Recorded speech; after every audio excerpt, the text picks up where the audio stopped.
Welcome viewers इन 91 foods. सबको खुशामदीद 91 foods में। आज हम बना रहे हैं रूटीन से थोड़ी सी हट के, और वो है चैन की हांडी। अमूमन ये पेशावर साइड पे बनती है और यहाँ पे मटका गोश्त बनता है, वो मिट्टी की हंडिया में बनता है। हम स्टील की हंडिया इस्तेमाल करेंगे, छोटे साइज की, ताकि ज़रा फूल प्रूफ काम हो, काम ख़राब ना हो, मेहनत ज़ाया ना जाए।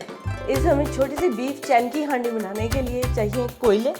ये पुरानी कढ़ाई हमने ले ली थी। आपको जो भी कोई पुरानी हंडिया, कढ़ाई या फिर ये अक्सर आता है टिन आते हैं मुख्तलिफ चीज़ों के साथ, वो टिन इस्तेमाल कर लीजिए। कोयला हमने इसमें रखे। कोयला हमने ना हंडिया के साइज से बैलेंस किए हैं। इनकी साइडों में जब ये जलेंगे ना, तो हम इन्हें यहाँ पर इन्हें किसी चिमटे वगैरह की मदद से ना साथ में कर देंगे हंडिया के। और हंडिया के जब हम जला लेंगे तो कोयले सेंटर में ऐसे होल बना लेंगे, ताकि ना कम कोयले में अच्छा काम हो सके। बीफ चैन की हांडी को पकने के लिए कम से कम 1 घंटा लाजमी चाहिए। अब हम करेंगे कोयलों को एक साइड पे और करेंगे अपनी बीफ चैन की हांडी की मैरिनेशन तैयार। बीफ चैन की हांडी बनाने के लिए सबसे पहले एक आधा हंडिया लेंगे स्टील की, जरा फूल प्रूफ काम, मिट्टी की हंडिया नहीं लेंगे। अगर आपको उसका एक्सपीरियंस है, आप मिट्टी की हंडिया या मटका ले सकते हैं। मिट्टी की हंडिया क्रैक ना हो, इस डर से हमने फूल प्रूफ काम किया। बड़े पार्चे ले लिए थे, रखना अच्छा रहते हैं। और ये हड्डी है 50 ग्राम की। टोटल जो इनका बीफ का वजन है वो 350 ग्राम है। ठीक है ना, अब इसे करेंगे जरा एक जैसा असेंबल, और इस पे शामिल करेंगे नमक। लाहौरी नमक लिया हमने, आप भी वही लीजिएगा, जरा कच्चा जायका रहता है। आधी छोटी चमची इतना नमक आप लास्ट में शामिल कीजिएगा। आधी छोटी चमची सूखा धनिया पाउडर। गोश्त को बेस में जरा पहले मैरिनेट कर लेंगे ना। आधी छोटी चमची साबुत जीरा। 1 बड़े चम्मच कुटा हुआ लहसुन बगैर पानी के। लहसुन पेस्ट में लेंगे, उससे जरा ना ग्रेवी हमारी हैवी बन जाएगी, इसलिए कुटा हुआ लहसुन लेंगे। इन सभी अज्जा को जरा मिक्स कर लेंगे आधे गिलास पानी की हेल्प के साथ। छोटी हंडिया ना इसमें से गोश्त हिल नहीं रहा, इसलिए पानी अभी में शामिल कर लेंगे।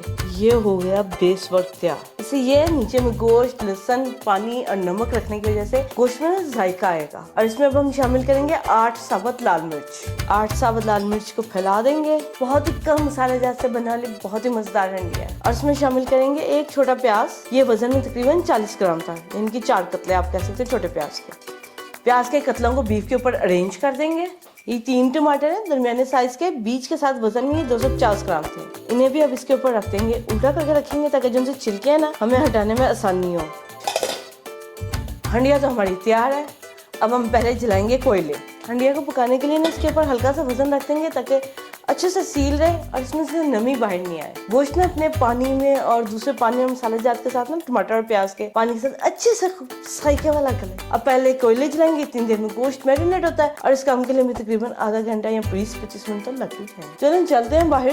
नहीं जनाब, आग क्योंकि हमने जला ली है। अब ये इसमें इतना है हिद्दत कि हमारी हंडिया को आराम से अच्छे से बनाती रहेगी। सेंटर में हमने गड़ा बना लिया, हंडिया इस पे फिक्स करेंगे। ये देखिए, हंडिया के ऊपर ढक्कन के ऊपर वजन, और अब बनेगी आराम से। आधे से पौना घंटे बाद हम इसे चेक करेंगे। पानी खोलने से नीचे गोश्त गल जाएगा और आराम से अच्छे से बनती रहेगी। अब मिलते हैं आपसे पौने घंटे बाद। तकरीबन 40 से 50 मिनट लग जाएंगे इसे धीमे धीमे पकते। कोयले पर गोश्त पकेगा ना, क्या ही बात है। मिलते हैं अपनी बीफ चैन की हांडी के साथ। हमने हंडिया के ऊपर से वजन हटाया, ये देखिए इसमें कितनी हिद्दत है। अभी इसे रखे हुए 25 मिनट हुए हैं। टमाटर भी नरम हो गए और इसकी बहुत उम्दा और बहुत ही मजेदार लजीज किस्म की खुशबू आ रही है। इसे दोबारा ढाम देंगे, और क्योंकि अब इसमें पानी की मिकदार ज्यादा है, ढक्कन वजन नहीं रखेंगे, हम ऐसे ही बनने देंगे। ये देखिए ढक्कन अच्छे से सील है, इसमें से स्टीम वगैरह कुछ बाहर नहीं आ रहा। ये देखिए हमने ढक्कन हटाया, वजन हटाया था, अभी ढक्कन खोला है। ये देखिए बहुत अच्छे से पक रहा है, टमाटर नरम पड़ गए। और ये देखिए गोश्त का भी एक पीस कितना उम्दा से गल गया। जो नीचे की तरफ था, हम इसे चम्मच हल्का सा लगा देंगे और थोड़ी सी साइड चेंज कर देंगे। ये देखिए ये वाला जो दूसरा पीस है बीफ का, वो भी काफी हद तक गल गया, थोड़ी सी कसर है। अब हम इस पर वजन नहीं रखेंगे, ढक्कन काफी टाइट सा है, जिसमें से कि स्टीम वगैरह बिल्कुल नहीं बाहर निकली। शुरू में रखा था कि भाई जल्दी प्रेशर बन जाए ना, ताकि जल्दी हिद्दत आ जाए। अब ये देखिए इसमें बहुत अच्छे से गोश्त डाल रहा है। ढक्कन दोबारा देंगे और इसे 25 मिनट हुए थे, 25 मिनट के लिए दोबारा छोड़ देंगे। ऐसा हमें तकरीबन इस हंडिया को रखे हुए ना 40 मिनट हो गए। उस वक्त हमने चम्मच लाया था, फिर दोबारा दम दे दिया था। अब इसे देख लेंगे, गोश्त अच्छे से गल गया हुआ है। जिनसे हमने मिक्स है, ये थोड़ी सी फैट्स के साथ डाली थी, ये भी गोश्त अच्छे से गल गया हुआ है, ये भी अच्छे से गल गया हुआ है। आपको अतराफ में चिड़ियों के बोलने की और दूसरी चीजों की आवाजें आ रही हैं, इसलिए हमने कहा था कोयले जो है ना खुली अब हवा में जलाते हैं, शोर आवाजों की खैर है। गोश्त अच्छे से गल गया है, पानी भी काफी तक सूख गया हुआ है, इसीलिए हमने इस पर वजन नहीं था रखा। हद तक ये देखिए छिलके भी गल गए। लाल मिर्च हमने साबुत शामिल की थी क्योंकि हमने आज कुछ मिकदार काली मिर्च की ज्यादा इस्तेमाल करनी है। इसमें अब हम शामिल करेंगे आधी छोटी चमची आध कुटी काली मिर्च, एक अदद हरी मिर्च कतलों में कटी हुई, एक छोटी चमची अदरक जूलियन कट लंबाई में कटा हुआ बारीक सा, और 2 बड़े चम्मच मार्जिन के शामिल करेंगे। इससे जरा ना क्रीमी सा अच्छा टेस्ट और टेक्सचर डेवलप होगा। बाजार से थोड़ा सा मुख्तलिफ और थोड़ा सा ज्यादा मजेदार। नमक आप चख लीजिए जायके से, अगर आप कम लगता है तो आप और शामिल कर लीजिए, नहीं तो अगर ठीक है तो ठीक है, क्योंकि हम जो आजकल नमक इस्तेमाल कर रहे हैं ना, इसका जायका थोड़ा सा तेज है। सभी अज्जा को पहले हल करेंगे।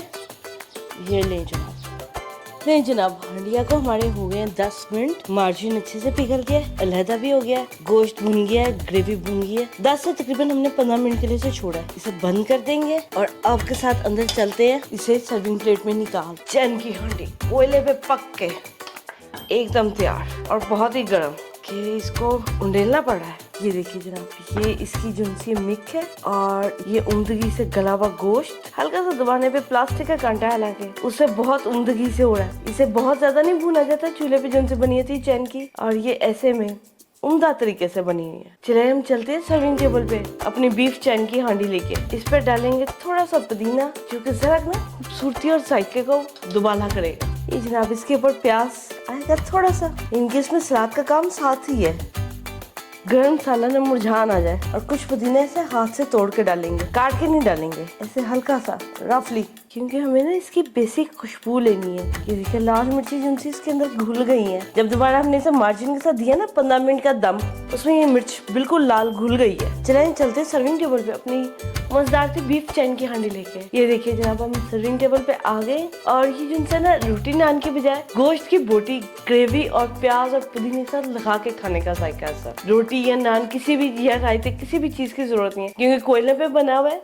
तकरीबन इसे पकते पकते 1.25 घंटा लगा। 40 मिनट गोश्त करने पे लगा, 20 मिनट इसका हमने जब दोबारा रखा था चम्मच चलाने के बाद पानी जरा सूख गया तब लगाए, और फिर 15 मिनट हमें इसे लगाए मार्जिन डाल के दम देने में, जिसमें कि गोश्त भुना है, साथ में ग्रेवी भुनी है, हमें बाय हैंड यानी कि खुद से नहीं भूननी पड़ी। और ये देखिए, इसे ना हाथ से तोड़ के ग्रेवी लगा के जो खाने का मजा है ना प्याज और पुदीने के साथ, बयान नहीं कर सकते। सिर्फ आप खाएंगे इसे कोयले पे पका के ऐसे ही 1 घंटा 10 मिनट, तब आपको अंदाजा आएगा कि क्या ही मजेदार गोश्त है और क्या ही इसमें लज्जत और जायका है। जिसे सही कहते हैं ना, जैसे चैनक की चाय यानी कि टी पॉट की चाय, चैनक की चाय के एक अपना ही जायका और लज्जत होती है, बिल्कुल वैसे ही बीफ चैन की हांडी के अपना ही जायका और लज्जत है। चैन की क्या बात है, चैनक की चाय है, बेशक चैनक का क्या हुआ, अब बेशक चैनक का गोश्त है, बहुत ही लाजवाब। आप बनाइए और अपना फीडबैक हमारे साथ शेयर कीजिए कि आपको बीफ चैन की हांडी कैसी लगी। बहुत ही मजेदार और लाइट सी। उम्मीद है आपको हमारी आज की रेसिपी बीफ चैन की हांडी मजे की लगेगी। आप बनाइए और अपना फीडबैक हमारे साथ शेयर कीजिए। हमारे चैनल को सब्सक्राइब कीजिए, लाइक कीजिए, शेयर कीजिए, बेल आइकन का बटन प्रेस कीजिए ताकि नेक्स्ट लेटेस्ट वीडियो का अपडेट आपको टाइम पर मिल सके। आपसे फिर मिलती है नेक्स्ट टाइम अच्छी मजेदार रेसिपी के साथ। खुश रहे, आबाद रहे, जिंदगी के मजे ले, जहाँ भी रहे, जिधर भी रहे, सलामत रहे। आपसे फिर मिलते हैं नेक्स्ट टाइम। टेक केयर, अल्लाह हाफिज।